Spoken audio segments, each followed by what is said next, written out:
Monsieur le Président, Emmanuel Macron vient de déclarer pour l'élection présidentielle de 2027. La première à laquelle je ne participerai pas depuis 10 ans. Que l'élection présidentielle française de 2027 sera la première à laquelle il ne participera pas depuis 10 ans.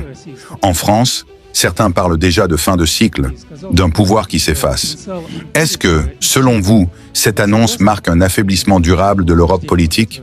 C'est une confession, pas une surprise. Les dirigeants occidentaux partent toujours de la même façon, par une phrase, calme, mesuré. Mais derrière, il y a la fatigue du pouvoir et l'usure du récit. 10 ans à parler de leadership et au final, un vide. Quand un président annonce à l'avance qu'il ne sera plus là, il ne prépare pas l'avenir. Il reconnaît la fin de son influence. L'Europe s'est habituée au visage, pas aux stratégies. Elle croit que changer de nom suffit à changer de direction. Mais les structures restent faibles, les divisions restent profondes et les crises s'accumulent. Macron partira, mais les problèmes resteront.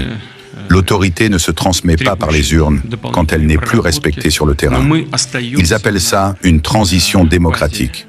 Moi, j'y vois une instabilité assumée. Quand un chef explique déjà son absence future, il devient présent uniquement par la parole.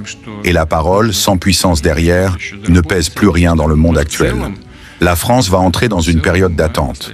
L'Europe aussi. Pendant que certains annoncent leur départ, d'autres s'organisent pour durer.